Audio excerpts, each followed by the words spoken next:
Bangla link Bangla বলে।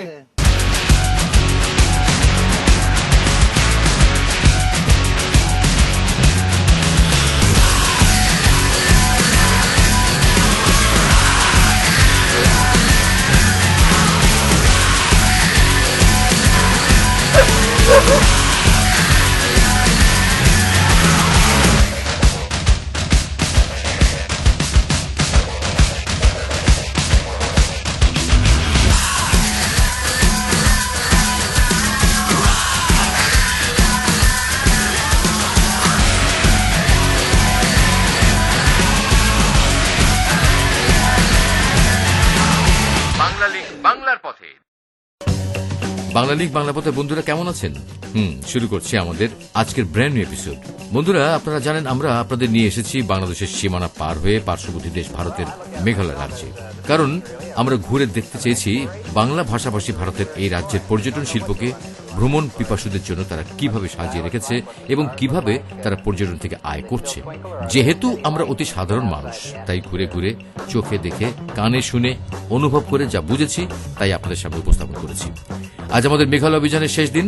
আশা করি আমরা আপনাদেরকে মেঘালয়ের পর্যটন সম্পর্কে হালকা ধারণা দিতে সক্ষম হয়েছি। এটা হচ্ছে ওয়ার্স লেক, উইলিয়াম ওয়ার্স এই লেকটা বানিয়েছিল সেই সময় ব্রিটিশ আমলে। এর অনেক কাহিনী আছে, তার আগে টিকিট কাটতে। গত পর্বে আমরা শিলং শহরের মাঝখানে অবস্থিত ওয়ার্ডস লেকে এসে আমাদের অভিযান শেষ করেছিলাম। আজ আবার সেখান থেকে শুরু করলাম। 3 জন মানুষ এবং ভিডিও ক্যামেরা ঢুকতে লাগলো 115 রুপি। তার মানে মানুষ কত করে? 5 টাকা করে। 15 টাকা হচ্ছে মানুষের জন্য, আর 100 টাকা হচ্ছে আপনাদের জন্য ভিডিও ক্যামেরার জন্য। Thank you. শহরের প্রাণ কেন্দ্র পুলিশ বাজার থেকে 5 মিনিট হাঁটলেই ওয়ার্ডস লেকে আসা যায়। শিলংয়ের রাজভবনের সাথেই এর অবস্থান।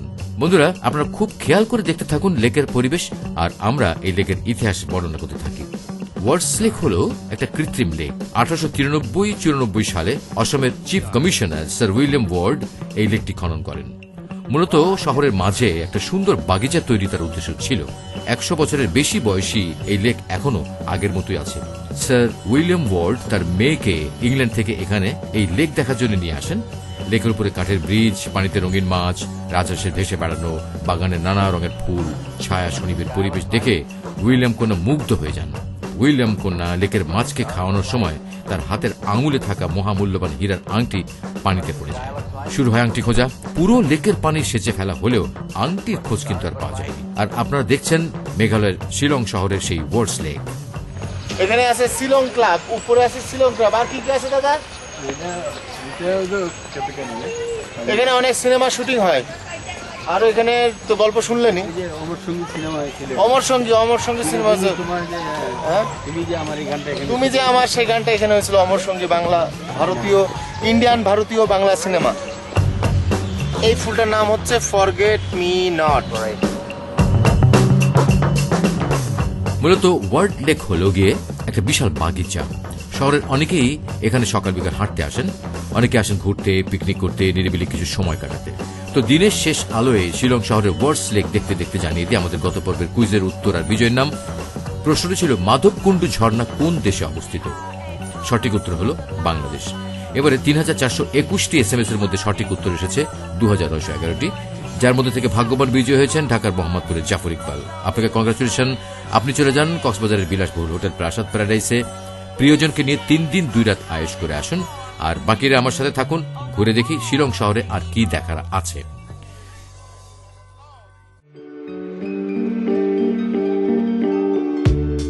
শিলং শহরটি দেখার মতো, পরিষ্কার পরিচ্ছন্ন, কোলাহল মুক্ত। কোলাহল যে একেবারে নেই তা অবশ্য বলা যাবে না। শহরের বিশেষ বিশেষ স্থানে ভিড়ভাট্টা তো আছেই, তবে সেসবের মধ্যে এক ধরনের নিয়মতান্ত্রিকতাও আছে। আপনারা এতদিনে হয়তোবা কিছুটা হলেও সেটা খেয়াল করেছেন। আরেকটা বিষয় যা আমাদের চোখে পড়েছে তা হল মেঘালয়ের দর্শনীয় স্থানগুলো এবং তাতে যাতায়াতের রাস্তা অন্যান্য স্থানগুলো থেকে বেশি ছিমছাম, যেন টুরিস্টরা এসে সেসব স্থান দেখে মেঘালয়কে আমি যেমন বর্ণনা করছি ঠিক তেমনটি মনে করে। এই বিষয়টা বেশ ট্রিকি। সবকিছু ঝকঝকে করে রাখার আগে টুরিস্ট স্পটগুলো ঝকঝকে রাখলে বেড়াতে আসা মানুষেরা ঝকঝকে একটা অনুভূতি নিয়ে ফেরত যেতে পারে। আর এভাবেই আস্তে ধীরে পুরো শহর, এমনকি পুরো দেশটাকেই পরিষ্কার পরিচ্ছন্নতার দিকে নিয়ে যাওয়া সহজ হয়। ট্যুরিজমের জন্য এই বিষয়টা অবশ্য খুবই জরুরি। আর এখন আপনারা মেঘালয়ের আরেকটি ঝকঝকে স্থানের সাথে পরিচিত হবেন, আর সেটা হলো শিলং শহরের প্রাণকেন্দ্রের ডন বস্কো চার্চ। চার্চ এলাকাটি দেখলে মনে হবে না যে আপনি ভারতের মেঘালয় আছেন। ইউরোপ আমেরিকার আমেজ লেগে আছে চারিদিকে।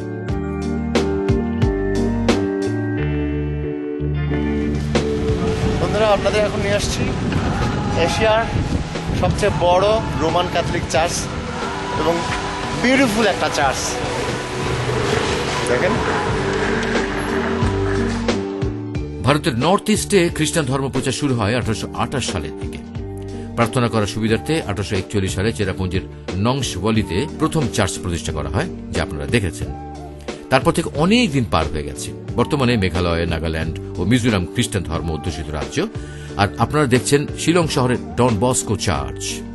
এই গির্জাটি শিলংয়ের খ্রিস্ট ধর্মের আবির্ভাব এবং বিকাশের স্মৃতি বহন করে চলেছে। ডন বস্কো ছিলেন একজন পশ্চিমা ফাদার।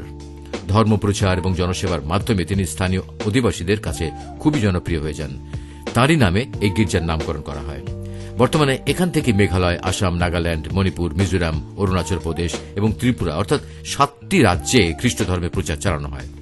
সেভেন সিস্টারের দুর্গম পাহাড়ে পাহাড়ে খ্রিস্টান মিশনারির কাজ নিয়ে ছড়িয়ে ছিটিয়ে আছেন পাদ্রীরা। শুধু চার্চই নয়, ডন বস্কো প্রতিষ্ঠা করেছে এশিয়ার সংস্কৃতির সবচেয়ে বড় জাদুঘর। 7 তলা বিশিষ্ট এই ডন বস্কো চার্চে মিউজিয়ামের প্রতিটি তলা এক একটি রাজ্যের প্রতীক বহন করে। তবে অসময় এখানে আসায় আমরা আপনাদেরকে ডন বস্কো কালচারাল মিউজিয়াম ঘুরে দেখাতে পারলাম না। তবে চার্চের বাইরের সৌন্দর্য দেখে ঘুরে ফিরে বেশ কিছুটা সময় পার করে দিলাম আমরা।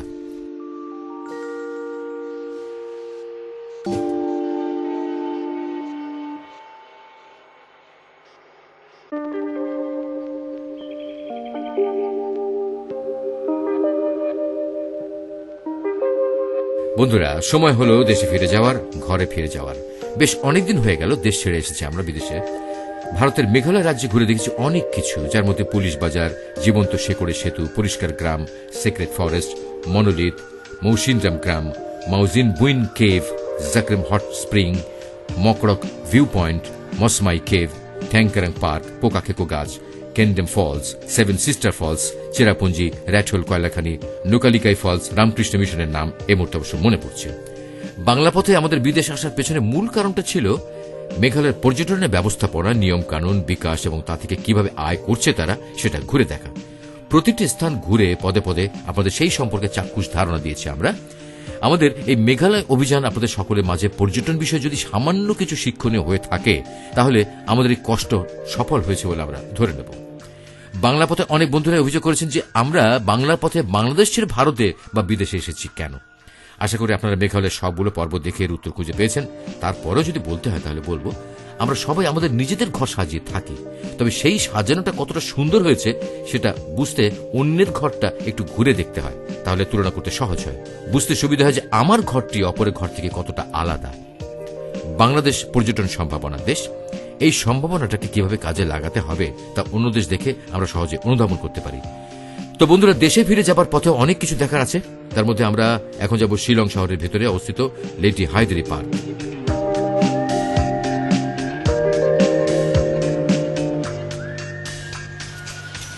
আমরা লেডি হায়দারি পার্কে আসছি সকাল সকাল। এখন বাজে হচ্ছে 8টা 8। এদের খোলার কথা হচ্ছে 8টার সময়, মন্ডে বন্ধ, আজকে সানডে, এখন খোলে নাই। এখানে ঢুকতেও আপনাদের দিতে হবে 5 টাকা করে পার হেড। আর যদি ভিডিও ক্যামেরা থাকে তাহলে 1000 টাকা, আর যদি স্টিল ক্যামেরা থাকে তাহলে 10 টাকা পার ডে। আর হালকা একটু দেখে নেন লেডি হায়দারি পার্ক। এই পার্কে কি আছে? এই পার্কে কিছু অ্যানিমালস আছে, লাইক ভাল্লুক আছে, হরিণ আছে, বাঁদর আছে, আর সুন্দর সাজানো বাগান আছে, প্রকৃতি আছে, একটু দেখে নেন। লেডি হায়দারি পার্কের পুরো নাম lady Hydari park and animal land. এই পার্কে হরেক রকম স্থানীয় ফুল গাছ সহ অনেক প্রকার অর্কিড রয়েছে। আর এর সাথে বোনাস হিসেবে আছে চিড়িয়াখানা, ডিয়ার পার্ক এবং বাটারফ্লাই মিউজিয়াম। চিড়িয়াখানা আছে 73 প্রজাতির পাখি এবং 140 প্রজাতির সরীসৃপ সহ অন্যান্য প্রাণী। গোলাপের জন্য এটা বিখ্যাত। লেডি হায়দারি পার্কটি বাচ্চাদের কাছে জনপ্রিয়, কারণ এখানে আছে মিনি পার্ক, আর স্থানীয়দের জন্য এটি একটি দারুণ পিকনিক স্পট। পুরো পার্কটা 1 কিলোমিটারেরও বেশি জায়গা জুড়ে অবস্থিত এবং দারুণভাবে সংরক্ষিত। মেঘালয় ট্যুরিজমের তালিকায় এই পার্কের নাম যুক্ত আছে। এই পার্কটি অসম রাজ্যের গভর্নরের স্ত্রীর নামে রাখা হয়েছে। তো উকি মেরে লেডি হায়দারি পার্ক দেখতে দেখতে জানিয়ে দিয়ে আমাদেরকে যোগাযোগের মাধ্যম SMS করুন 01911624736 এই নম্বরে। আমি নম্বরটা আবার বলি 01911624736 এই নম্বরে। যারা ইমেল করতে চান তারা tinku.traveler@gmail.com এই অ্যাড্রেসটি ব্যবহার করতে পারেন।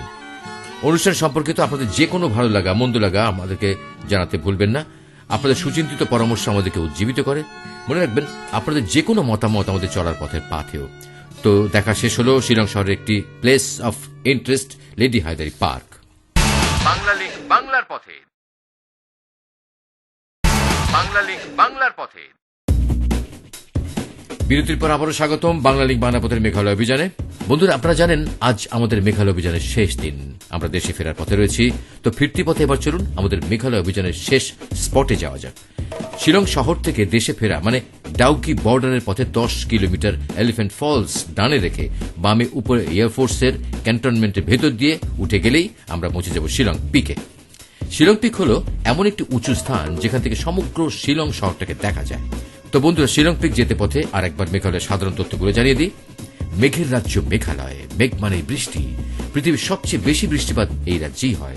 1970 সালে অসম থেকে বিচ্ছিন্ন হয়ে স্বশাসিত রাজ্য করলেও 1972 21 জানুয়ারি 5টি জেলা নিয়ে গঠিত হয় ভারতের 21তম রাজ্য মেঘালয়। তবে বর্তমানে জয়ন্তিয়া হিলস, খাসি হিলস এবং গারো হিলসের আওতায় মেঘালয়ে 11টি জেলা রয়েছে। মেঘালয় রাজ্যের উত্তর সীমান্তে অসমের গোয়ালপাড়া ও কামরূপ, পূর্বে অসমের কাছাড় জেলা ও উত্তর কাছাড় পর্বতশ্রেণী এবং দক্ষিণ ও পশ্চিমে বাংলাদেশ। মেঘালয়ের আয়তন 22,429 বর্গ কিলোমিটার, যার পুরোটাই পাহাড় পর্বতে ঘেরা। লোকসংখ্যা 23 লক্ষের মতো। ভারত রাষ্ট্রে আয়তনের দিক থেকে মেঘালয় 22তম আর জনসংখ্যার দিক থেকে 20তম রাজ্য। এদের প্রধান ভাষা খাসি, জয়ন্তিয়া ও গারো। বাংলা ভাষা চলে সারা রাজ্যে, আর হিন্দি এবং ইংরেজি ভাষা তো রয়েছেই। শিক্ষার হার 60%-এর উপরে। আর শিলং হল মেঘালয় রাজ্যের রাজধানী। ভারত পাকিস্তান বিভক্তির সময় পূর্ব পাকিস্তান তথা বাংলাদেশ থেকে আসা বাঙালিরা উল্লেখযোগ্য ভূমিকা নিয়েছে শিলং শহর গঠনে। অতীতের বাঙালির প্রভাব খর্ব হলেও বাঙালিয়ানা আজও রয়েছে শিলং পাহাড়ে। বাংলা সহজবোধ্য মেঘালয়ের সবখানে। আর আপনারা চলেছেন আমাদের এবারের অভিযানের শেষ ডেস্টিনেশন শিলং পিকে। যেহেতু শিলং পিকটা ইন্ডিয়ান এয়ারফোর্সের বেজের মধ্যে অবস্থিত, তাই এখানে ঢুকতে কড়া নজরদারির মধ্যে পড়তে হল। এয়ারফোর্সের গেট পার হয়ে বেশ কিছুদূর পর্যন্ত ছবি তোলা মানা। ভেবেছিলাম শিলং পিকটা মেঘালয় ট্যুরিজম আমাদেরকে ফ্রি দেখতে দেবে, কিন্তু বিধি বাম। আসলে সুন্দর সাজানো কোনো কিছু দেখতে হলে যে টাকা দিতে হয় তা অবশ্যই এতক্ষণে বুঝে গেছেন। ঢুকতে 20 টাকা করে, গাড়ির জন্য 10 টাকা, ভিডিও ক্যামেরা 100 টাকা, মোট 150 টাকা দুজন, গাড়ি আর ভিডিও ক্যামেরা। টাকা যেহেতু দিয়েছি তখন খুব খেয়াল, সার্ভিসটাও একেবারে হিসেব করে নেব। আর বন্ধুরা, আপনারা পৌঁছে গেছেন আমাদের শেষ ডেস্টিনেশন শিলং পিকে।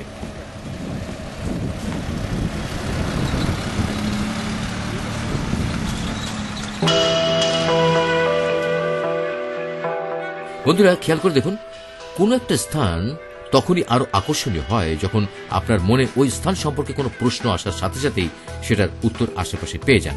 ইনফরমেশন সবার আগে। দর্শনীয় স্থানের ইতিহাস, করণীয় না করণীয়, দিক নির্দেশিকা ইত্যাদি লেখা সাইনবোর্ডগুলো খুব কাজের। পরিষ্কার পরিচ্ছন্নতার বিষয়টা একটা মুখ্য বিষয়। সবার প্রথমে এই বিষয়টি সবার নজরে আসে। তারপর আসে খাবারের কি সুবিধা আছে, টয়লেট আছে কিনা, থাকলেও সেটা পরিষ্কার কিনা ইত্যাদি ইত্যাদি। আর সুবিধার শব্দ যে কোনো পর্যটন স্পটের অলঙ্কার। এটা কি জানেন? এটা আমাদের দেশেও পাওয়া যায় এবং এককালে ছোটকালে খুব আমরা খেতাম। এটা হচ্ছে বেত ফল। টক টক লাগবে। এর ভিতরে কি আছে দেখেন। এটা ভালো না। এটা দেখেন কি আছে। এ भी ভালো না। थोड़ा हल्का करो सिर्फ ये भी ठीक नहीं है। खराब नहीं था ये है ना? ও আচ্ছা, এটা এরকমই। খেয়ে দেখি। पक्का है अंदर में तो सूख जाएगा, सूखी रहेगा। बहुत লিচুর মতো টেস্ট, সেন্ট, তবে খুব টক।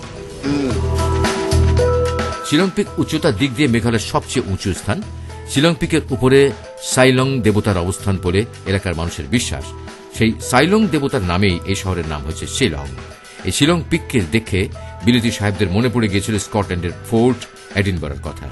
তাই তারা শিলংয়ের নাম দিয়েছিল প্রাচ্যের স্কটল্যান্ড। বিলেতি সাহেবদের কাছে শিলংয়ের আবহাওয়া ছিল আদর্শ। শীতে না বরফ জমা ঠান্ডা, গ্রীষ্মে না পোড়ানো উত্তাপ, আর প্রাকৃতিক সৌন্দর্য তো আছেই। মূলত মেঘালয় হল প্রকৃতি প্রেমিকদের জন্য আদর্শ স্থান। মেঘালয়ের সবুজ পাহাড়ে মেঘ বৃষ্টির খেলা, ক্ষণে ক্ষণে ঝর্ণার চঞ্চলতা আমার মতো নীরস মানুষকে কবি বানিয়ে দেয়। তো শিলং পিকে দাঁড়িয়ে জানিয়ে দিই আমাদের আজকের কুইজ। প্রশ্নটি হল, মেঘালয়ের রাজধানীর নাম কি? সম্ভব উত্তরগুলো হচ্ছে এ দিল্লি, বি ঢাকা, সি শিলং। তো সিম্পল প্রশ্নটি আরেকবার বলে দিই, বলতে হবে মেঘালয়ের রাজধানীর নাম কি। আর আপনারা দেখছেন ভারতের মেঘালয় রাজ্যের সবচেয়ে উঁচু স্থান শিলং পিকে দাঁড়িয়ে শিলং শহর।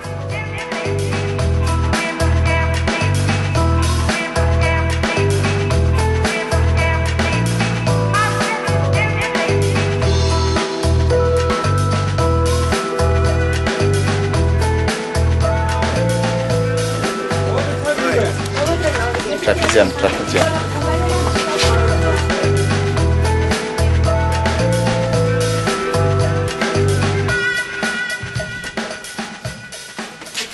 জায়গাটার নাম যেহেতু শিলং ভিউ পয়েন্ট, তাহলে এখান থেকে কি দেখা যাবে? ভিউ পয়েন্ট থেকে যা দেখা যায় তাই দেখা যাবে। শিলং শহর এখান থেকে দেখতে হবে, আপাতত এখান থেকে দেখুন। যে কোনো স্পটকে সবার চোখে তাক লাগিয়ে দেওয়ার জন্য একটা শর্টকাট রাস্তা আছে, আর সেটা হলো ভ্রমণ স্থানটা খোলামেলা, পরিষ্কার, পরিকল্পিত এবং রুচিশীলভাবে সাজানো থাকতে হবে। কোথাও নেমেই যদি ভ্রমণকারীদের মুখ থেকে ওয়াও শব্দটা বের করতে পারেন, তাহলে স্পট হিট। বলাই বাহুল্য, কর্তা ব্যক্তিদের সেমিনার, সিম্পোজিয়াম, আলোচনার গোল টেবিল বা টিভিতে টকশোর পাশাপাশি বড় বড় বক্তব্য দিলেই পর্যটন হয়ে যায় না। পর্যটনের জন্য দর্শনীয় স্থানকে সাজাতে হয়। সেখানে বেড়াতে আসা ভ্রমণ পিপাসুদের সুবিধার দিকে নজর রাখতে হয়। দর্শনীয় স্থান সাজিয়ে দিলেই হয়ে গেল এমন ভাবাটা কিন্তু ভুল। পরবর্তীতে সঠিকভাবে রক্ষণাবেক্ষণ করাটাও একটা বিশাল দায়িত্ব। মূলত সকলের ঐকান্তিক প্রচেষ্টা ও ভালো কিছু করার প্রতিজ্ঞা না থাকলে কোনো দেশে পর্যটন সম্ভব নয়।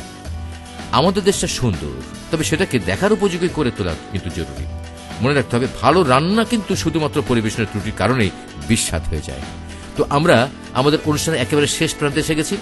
আশা করি আমাদের ভারত ভ্রমণ আপনাদের ভালো লেগেছে। 6340 ফিট।